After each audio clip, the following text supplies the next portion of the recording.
to start? With Milton Rubin Superstore. Oh, yeah. Fresh inventory is arriving daily. We have plenty to choose. Every make and every model priced to move. Make a fresh start today. Milton Rubin Superstore.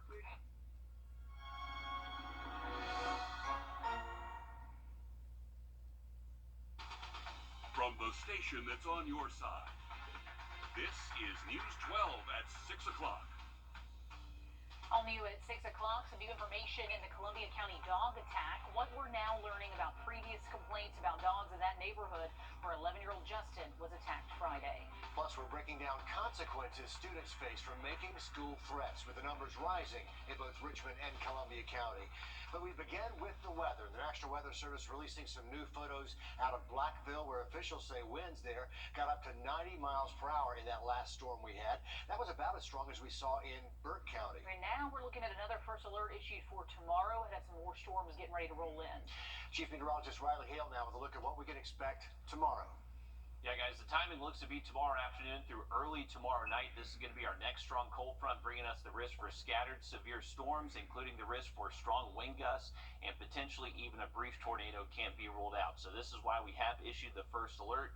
The thing that's changed today is it does look like we're going to have a little bit more ingredients than what thinking was over the past couple of days. Slight risk now for most of our central, northern, and western counties from the Storm Prediction Center, so this does mean that scattered severe weather does look possible across the region. Overall, a medium severe weather risk, and most likely going to see some strong wind gusts with these storms, but would not be surprised if maybe we do have a brief tornado, or we do have to track a tornado warning or two tomorrow. So make sure you are staying weather aware tomorrow. Keep it here for weather updates. The rest of this evening does look dry. A beautiful look at sunset over Aiken County. Temperature is going to be a little bit more mild tonight ahead of this front. We're only going to drop into the 50s later this evening into tonight. Much more of the severe weather risk coming up in just about 10 minutes. All right, thanks for that, Riley. Tonight, we are learning more about the dogs involved in a violent attack on an 11-year-old boy Friday. Records with Animal Services show Justin's Aunt Kelly filed complaints about that same group of dogs just about a year ago. In early 2022, reports show the dogs attacked her small Yorkie. Just a couple of weeks later, she filed another complaint about the same dogs running loose in that neighborhood. And now a year later, 11-year-old Justin Gilstrap in the hospital after a horrific attack. News 12's Nick Veland live for us in the newsroom with what we know about these previous complaints. Yeah, well, on January 12th, Columbia County gave the dog's owner, Burt Baker, a final warning. From that point forward, the dogs must be contained to his property. But more complaints followed and nothing changed. The dogs were constantly out. Justin Gilstrap's aunt and neighbor doesn't feel safe showing her face on camera, but she says this attack could have been prevented. Those pit bulls, it was 2 pit bulls, came into my backyard while my Yorkie was out there and attacked him. I heard it going on. I went out there. They attacked him. She filed a police report after the attack in her fenced-in backyard January 2nd. Animal Services said there was not an immediate threat and came out the next day. They said they had trouble getting in touch with either party and closed the case. A week later, on January 12th, the dogs were back on her property when she called Animal Services again. Columbia County issued a final warning, and the dog's owners signed it. The dogs, I don't think, were ever locked up from the entire situation. They've always ran loose. In July, 2 other neighbors filed complaints about the dogs at the same address being on the loose. Keep in mind, the owner had already been issued a final warning. 6 months later, with the dog still roaming, Kelly says, she got a call about her nephew. It was absolutely devastating. Kelly knows from what she's seen and reported what happened to Justin should have never happened. It was preventable. My nephew was riding his bike that he got for Christmas, as he should be able to as an 11-year-old boy, and did not make it back home that day. He's lying in the hospital now because these dogs were able to run loose. Yeah, and Justin is still recovering from his last surgery yesterday, and tomorrow I'll be talking to Columbia County about how they handle animal complaints. Just such a devastating story. Thanks for continuing to look into how this happened, Nick.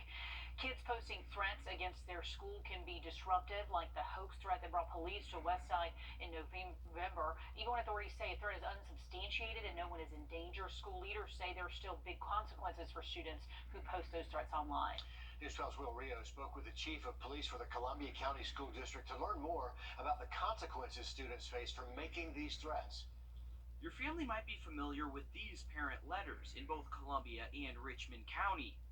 It's a trend that school resource officers are working to cut down. We're on the ball. We're making sure we know what's going on. This is the first year for Police Chief Gary Owens and his team. Their mission is transparency and to push people to report anything suspicious. So you're going to see an increase in parent notifications. Things like that are going to be now reported, things that weren't reported before. When a threat is reported or a weapon is brought on campus, his team will start an investigation. You have to look at the circumstances and the totality of the entire situation, but also have to look at the safety of the school as a whole. Does it compromise the safety? Does it compromise the integrity of our what we're doing? Consequences can range from code of conduct violations all the way to criminal charges. If and when they are returned back into the school, the officers take a lot of diligence in making sure we build a relationship with that student so that we can pick up on things that could mitigate other problems down the road or possibly build that relationship they didn't have before, that trust. Owens' message to parents and students: if you see something, say something. Please have conversations with your children, your students, not just your children, but your students, and say to them what to bring to school, what not to bring to school. In Columbia County, Will Rio on your side. And the school resource officers we spoke with say they're always working on building relationships with the community, and they say it's always good to meet and to know who your officers are. We're learning more about this FBI raid of the House of Prayer on Old Tobacco Road over the summer months. The Department of Justice says more than 300 veterans were enrolled in a Bible school that was part of a $22 million scheme over the span of 9 years. That money coming from the VA and going to both the school and the students for tuition, for housing, for stipends. Federal investigators say the organization misrepresented an education program to both the students and to the VA. In all, 3 churches were raided in connection to the investigation over the summer, all of them in communities with military installations. Okay, take a close look at your screen. Investigators are looking for this man in connection to a stabbing on Milledgeville Road last month. The Richmond County Sheriff's Office says Hassan Hopgood is wanted for aggravated assault. He's described as 36 years old. He's about 5 feet tall. So if you have any information on where he could be, you're urged to call investigators. We've got that number on your screen. South Carolina Governor Henry McMaster sworn in for his second full term in office this morning. 8 years on top of the time he served after former Governor Nikki Haley was appointed to the Trump administration, puts him on track to become the longest serving governor in state history. If we were at the famous Darlington Raceway today, these early days of 23 would be the moment we hold our breath just before the green flag is dropped. Much history has been made here, and we're about to make some more. On the Georgia side, Governor Brian Kemp will be sworn in for his second term tomorrow. Augusta Mayor Garnett Johnson and commissioners in Atlanta today to kick off the legislative session. News 12 City Government reporter Craig Allison was also there with a closer look at how a statewide economic boom is leading to growth right here at home. I'm in Atlanta at the Georgia World Congress Center here for Eggs and Issues, where state leaders are talking about the good, the bad, and the economy when it comes to the Peach State. We're taking you in for a closer look at how this affects Augusta.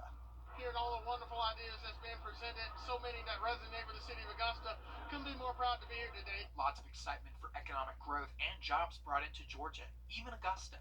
Big names like Delta even gave a shout out. In addition to Atlanta, our impact is felt in Albany, Augusta, Brunswick, Columbus, Savannah, Valdosta. There's generic growth in Atlanta in our urban areas, whether it's in Augusta where Rubus is going, and we know what's happening down in Savannah. So it's been incredible. While lots of praise was raised around record money into the rural community and being #1 in the U.S. for business 9 years in a row, one issue stuck out. You can't have our treasures and our input and our commitment to help and create jobs in your community, but then not have places to live. I am so glad that affordable housing is a priority, and that's a conversation I think we need to delve deeper into Augusta, and I'm just excited about being a part of it. While it's still early for Mayor Johnson, Governor Kemp announced he's going to put $1 billion into a property tax relief grant. But for now, the future looks promising for more growth. We're excited about the beginning of the session, excited about collaborating with our delegation, and I'm just proud to have my colleagues from the commission here with me today to take this all in. In Atlanta, Craig Greg Allison, on your side. Still ahead, interest in Augusta's film industry is growing with both live action and animation. Coming up, we're going to show you how students at AU may be on their way to creating the next animated masterpiece. And we have issued a first alert tomorrow, including the risk for strong wind gusts and potentially even a tornado. I have an update for you just after the break. Time and 9999. Now, your first alert weather with Chief Meteorologist Riley Hale. All right, welcome back, folks. Remember, we did mention it to start the newscast. We do have a first alert in effect tomorrow. This is going to be mainly Thursday afternoon through Thursday evening. Wide time window, most likely between 5 p.m. and 10 p.m. to even 11 p.m. later tonight. Mainly for the counties highlighted in red here. So our central, northern, and western counties. Looks like the southern and eastern CSRA will just not see the ingredients for severe weather like these other counties will. Keep the chance for some strong wind gusts, maybe even a brief tornado. Cannot be ruled out. It's going to be all thanks to this system. This is what actually brought all the flooding to California over the last couple of days. It's now made its way into the Central Plains. It's going to move quickly into the southeast as we head into tonight and tomorrow. Jumping ahead to tomorrow afternoon, this is basically what our setup is going to look like. So we are going to have this powerful cold front moving through. Ahead of the front is where we're going to see this line of strong to even severe thunderstorms. So producing those strong wind gusts, brief tornadoes, kind of like what we saw last week. The only hindrance to this would be just the dry air that is in place at the moment. So it's going to be fighting this as it kind of moves in tomorrow. So a little bit different setup from what we saw last week. The slight risk that we've been highlighting mainly west of the CS areas all week has now been expanded across most of the central and northern CS areas. So that's why we have issued the first alert. And it does look like with the latest model guidance we've seen today, there will be a little bit higher levels of instability. And tornadic ingredients will be there. We're looking at tornado parameter values anywhere between, say, 1, 2, 3 on this scale here. So definitely enough to produce a few tornado warnings. That window is going to be mainly after 3 p.m. through around 5, 6, 7, 8 o'clock at night, and then finally moving east of us as we get closer towards the midnight hour tomorrow. But tornadoes will be possible, even though this 2% risk sounds very small. A better way to kind of qualify this is if you think in that large green space, 2% of that space should see some type of tornado report. So even though it sounds small, it's covering a very large area, and all it takes is for one tornado to impact you. So by hour for you, we're going to stay mostly dry tonight, cloudy. Temperatures will stay warm in the 50s the rest of tonight.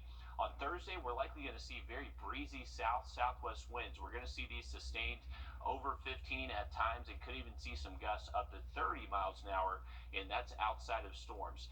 The strong wind threat with thunderstorms is going to show up later into the evening. It's going to be all up ahead of this line and possibly even seeing a few discrete cells form ahead of the main line that will produce that severe weather. So something that you definitely need to stay weather aware for. It's going to be breezy. It's going to be very warm ahead of this front. So we're just going to have that warm, humid air to work with to produce possibly some severe weather. As far as the forecast goes later into the week, though, once these storms clear out tomorrow night, we're back to cold January conditions with highs below average Friday through Sunday. Students in Augusta University's animation department hard at work creating pieces like this, showcasing different styles and genres. And just like our local film industry, local interest in animation is also growing. News 12's Maria Seller spoke with those students in the program who say it's more than doubled in 2 years. Hannah Adams is a junior in Augusta University's animation program. Do I have to shift enough that? She says she has seen interest in the program grow after going to different events talking about it. It's growing, and now we went from like only 15 of us to going to almost 200 people wanting to apply. Right now, there are about 40 students in the program, nearly tripling since Hannah started 2 years ago. It's honestly really exciting, like the fact that I'm able to watch it grow and people to get to experience what I experienced. A.B. Osborne, the professor who built the program from scratch, said it reflects Georgia's growing film industry. Just a really good market, and then of course we need to be able to fill those skill sets. And it's designed to give students what they need to fill those vacancies. So you're bringing that slider, yeah. The idea was to be able to build something that was, again, industry ready, have students be able to graduate and land jobs. Adams says she is excited about the potential the program gives to fill these jobs, whether it's TV and movie animation or something else. So with the program, you don't really get to pick and choose what classes you want to do. It's mandatory to go through every single type of animation, whether it's designing a video game or some graphic design or motion graphics. They want you to get a feel of everything, just so that you have a chance to really decide what you want to do. In Augusta, Maria Sellers on your side. And it seems like growing interest in animation isn't the only reason AU is seeing an increase in students joining that program. One of the students we talked to says cost was also a huge factor. I found it when I was having difficulties not being able to afford SCAD, so I was able to go here a lot cheaper than I would be able to anywhere else. Make that degree go farther. Augusta University says it's planning to build more labs and hire more staff for the program. And the goal, they say, always to accommodate as many as 400 animation students. We've heard that before about the SCAD price tag, so good for AU. Right now, there's no timeline for that project, but we'll keep following it. But what a great major Interesting, for those students. We got all these cyber-type jobs moving in. Animation sort of goes hand in hand. Already doing great work over there. Up next, McDuffie County could be getting a solar farm. What that means for our area and how it could be a sign of more clean energy coming to Georgia. All new at 6 o'clock. You're watching News 12 on your side. Lazy boyfriend. Also a solar farm in the works in McDuffie County. Our Taylor Martin went to see how leaders in Georgia are saying they can bring something like this to their community. Increased tax revenue, jobs, and cleaner energy. It could all be in the future for McDuffie County if the Board of Commissioners approves the $320 million proposed solar farm here along Randall Hunt Road. The project could look similar to this one off of Exit 11 in South Carolina. It will cover nearly 2,000 acres. The biggest difference, the solar farm named Rockhouse Solar won't be visible from the interstate. Representatives with the developer tell me this is much more than a one-time project for them. It is our intention to be good stewards of the community from the development stage through the lifetime of the project by engaging with community leaders and, sponsoring things. Jason Smith with McDuffie County tells me with projects like this one, it's important for the county to partner with companies that will put the community first. That symbiotic relationship that you have with a company like that shows that, they want to become more than just a business in this community. They want to become a part of the community. They want to be a partner with the community. Developer Telly Mano says while the solar farm is their focus right now, in the long term, they hope to have a bigger impact. In the long-term impact as well. The 2 to 4 on-site personnel to be maintaining that facility, and then increased job opportunity for local services. If the proposal is approved, the next step for the developer is to find a buyer to purchase electricity from the farm. They say Georgia Power is their main target, but if not, they're considering a private buyer as well. As for now, the future of the solar farm lies in the hands of the McDuffie County Board of Commissioners. Reporting in McDuffie County, Taylor Martin, on your side. A big project we'll keep watching. Georgia's gas tax suspension officially lifted at midnight. Here's a look at those current gas prices according to AAA. The state average across the state, $2.87, up almost 7 cents from yesterday, but not as bad as we thought. Augusta is on the higher end with an average of $2.90. Drivers in South Carolina paying about the same right now. A glitch in the FAA system forcing officials to ground all U.S. flights again this morning. More than 100 flights canceled in Charlotte, nearly 60 more in Atlanta. Fortunately, officials with Augusta Regional say there was minimal impact to our local flights. More sculptures are going up along downtown Sculpture Trail. Crews will finish putting up the new artwork Friday. And today we got a chance to talk to the project manager for the city's Arts Council to learn some more about these pieces. So the whole concept of the Augusta Sculpture Trail is that we get 10 sculptures on loan from the artists for 2 years, and then the pieces that are purchased become part of the City of Augusta's permanent public art collection. And there are 4 pieces sticking around mixed in with those new ones. You can find the sculptures spread out about downtown on the Riverwalk, down on Broad Street, and at the Augusta Common.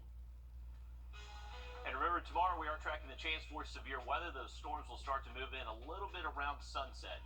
Update on the 7-day again for you just after the break.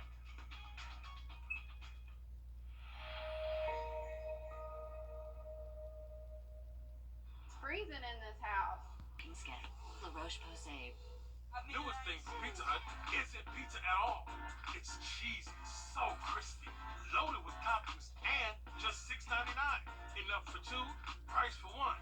New Pizza Hut melts, just $6.99. News 1226, introducing the new standard in CSRA News, bringing you real-world information in a virtual environment, where your news, weather, and sports come to life in an unprecedented way. News 1226, on your side. We've got a lot of news to cover tonight. Airport chaos. A system outage across the U.S. leads to one of the largest ground stops since 9/11. What caused the flight disruptions? We've got some new reporting. That's all coming up tonight right here on the CBS Evening News. Well, for tomorrow, we are going to see a pretty breezy day. We're going to see our south winds pick up anywhere from 10 to 15 into the afternoon. Could see some gusts, even up to 30 miles an hour before the storm threat does arrive later into the afternoon. That line will quickly pass by us as we head into late Thursday night. Behind the front, Friday, our winds are going to turn on the northwest and still expecting a pretty breezy day on Friday, anywhere from 10 to 15 miles an hour. Remember, for the first alert, that is going to be in effect late Thursday afternoon through Thursday evening, so pretty wide time window, most likely between, say, 4 or 5 p.m. and then all the way up to around 10, 11 p.m. later tonight, later to our Thursday night. Highlighted in red here, those are the counties we're really highlighting for the chance of those strong wind gusts, possibly even a tornado warning. So make sure you are keeping it with us for weather updates all the way through tomorrow night. Behind that storm threat, we are clearing out heading into the weekend, but temperatures are dropping, waking up below freezing early Saturday and Sunday. Riley, thank you. Our next live update comes at 7 o'clock over on NBC 26. And we're back with more News 12 at 11. We'll see you then.